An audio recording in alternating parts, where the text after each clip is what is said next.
মা কানা লিয়াখুযা আখাহু ফি দীনিল মালিক, মানে ইউসুফ আলাইহিস সালাম তার ভাই বিনিয়ামিনকে রাখতে পারতেছিলেন না, তবে প্রচলিত বাদশার সংবিধানের আলোকে তিনি রেখেছেন। তাহলে এখানে দিন মানে সংবিধান অর্থে ব্যবহৃত হয়েছে। তাহলে এখানে এই দিন সামগ্রিক অর্থে আমরা যাই দেখি, সবগুলো অর্থের মধ্যে আবার একটা দিন অর্থ হলো আমরা দেখলাম আকিদা, মানে আকিদা হলো আন আকিমুদ্দিন শারা আলাকুম মিনাদ্দিন মা ওয়াসা বিহি নুহা ওয়াল্লাযী আওহাইনা ইলাইক মা ওয়াসাইনা বিহি ইব্রাহিম ও মুসা ওয়া ঈসা আন আকিমুদ্দিন ওয়া লা তাতাফাররাকু ফি। এখানে 5 জন উলুল আজম নবীর কথা আল্লাহ উল্লেখ করেন, তার মধ্যে রাসূলুল্লাহ সাল্লাল্লাহু আলাইহি সাল্লামকে উল্লেখ করে বলছেন আন আকিমুদ্দিন, আমি সবাইকে একই নির্দেশ দিয়েছি, দিন প্রতিষ্ঠা করো। তাহলে কোন দিন এটা? যে দিন সকল নবীর জন্য প্রতিষ্ঠা করা অবধারিত এবং আবশ্যকীয়, সেই দিনটা হলো তাওহীদ, আকিদা, দিনুত তাওহীদ, মিল্লাহ। তাহলে দিন মানে মিল্লাত। এখানে মিল্লাত হলো দিনের 3টা অর্থ হলো মিল্লাত, শরিয়াত, মানহাজ। এখানে মিল্লাত বোঝানো হয়েছে আকিদা।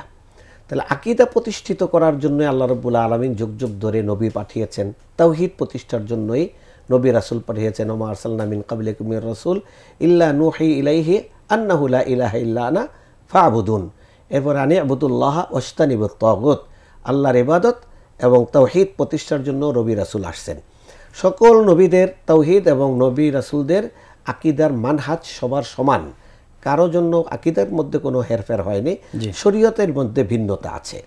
তো দিন অর্থ মুহাম্মদুর রাসূলুল্লাহ সাল্লাল্লাহু আলাইহি সাল্লামের জন্য 2টা, ইসলাম মানে আল্লাহ রাসূলের আকিদাও, আবার ইসলাম মানে আল্লাহ রাসূলের শরীয়তও। রাসূল সাল্লাল্লাহু আলাইহি সাল্লামের যে জীবন দেওয়া হয়েছে এটার নাম একদিক থেকে সমস্ত নবীদের সাথে মিল আছে তাওহীদের দিক থেকে, এই জন্য এটা হলো ইসলাম। আবার এটা মিল আছে আল্লাহ রাসূলের শরীয়তের দিক থেকে, এটার নাম ইসলাম। তো সেই দৃষ্টিকোণ থেকে দিন কায়েম মানে আল্লাহ রাসূলকে যখন বলা হবে তখন সেটা আকিদার মানহাজ প্রতিষ্ঠা করাও যেমন, এমনিভাবে ইসলামের 5টি বিধান প্রতিষ্ঠা করাও এমন। হাদিসে জিবরিল যদি আমরা পড়ি যে মুহাম্মদুর রাসূলুল্লাহ সাল্লাল্লাহু আলাইহি সাল্লামকে যখন আল্লাহ বললেন আন আকিমুদ্দিন, তখন সেখানে আকিদা শরিয়া 2টাই আসবে। এরপর আমরা বলতেছিলাম হাদিসে জিবরিল। হাদিসে জিবরিলে রাসূলুল্লাহ সাল্লাল্লাহু আলাইহি সাল্লামকে জিবরাইল অপরিচিত ব্যক্তির বেশে আগমন করে তিনি জিজ্ঞাসা করলেন যে ইসলামে ইমানের রুকন কি, মাহুয়াল ইমান, ইমান কি জিনিস? আল্লাহ রাসূল ইমানের সংজ্ঞায় 6টা রুকন বললেন, ইমান বিল্লাহ মালাইকাতি ওয়া কুতুবি ওয়া রুসুলি ইলা আখিরি। এরপরে জিজ্ঞাসা করলেন ইসলাম কি, তখন তিনি বললেন 5টা রুকন ইসলামের। এরপরে তিনি জিজ্ঞাসা করলেন ইহসান কি, আল্লাহ রাসূল ইহসানের উত্তর দিলেন আন তা'বুদাল্লাহ কান্নাকা তারা।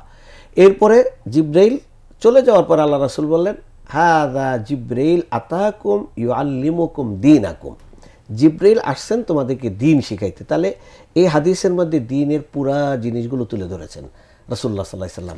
কিতাবুল ঈমান, যেটা ইমাম বুখারীও এই হাদিসটি উল্লেখ করেছেন, ইমাম মুসলিমও অসাধারণ পদ্ধতিতে তার ইবারতে হাদিসটা তুলে ধরেছেন।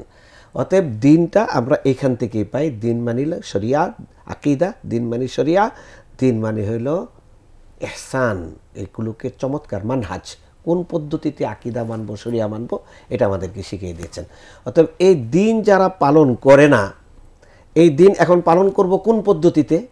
কেউ আছে যদি বলে শুধু ব্যক্তিগত পদ্ধতিতে বাস্তবায়ন করব, রাষ্ট্রীয় পদ্ধতিকে আমরা গুরুত্ব দিব না।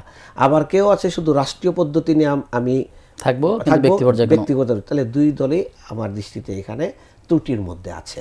2টাই আমাদের দায়িত্ব, 2টাই দায়িত্ব, ব্যক্তিগত পর্যায়ে দায়িত্ব, রাষ্ট্রীয় পর্যায়ে এটা বাস্তবায়ন করা দায়িত্ব। সেটা আমরা পাই থেকে রাসূলুল্লাহ সাল্লাল্লাহু আলাইহি সাল্লামের জীবন থেকে। আল্লাহ রাসূল সাল্লাল্লাহু আলাইহি সাল্লাম ব্যক্তিকে নিয়েও দিন কায়েম করেছেন, দিন প্রতিষ্ঠা করেছেন, দিন তালিম দিয়েছেন, আবার রাষ্ট্রকেও তিনি দিনের আলোকে সাজিয়েছেন। অতএব রাসূল সাল্লাল্লাহু আলাইহি সাল্লাম হলেন আমাদের খুলুকুন আযীম বা উসওয়াতুন হাসানা।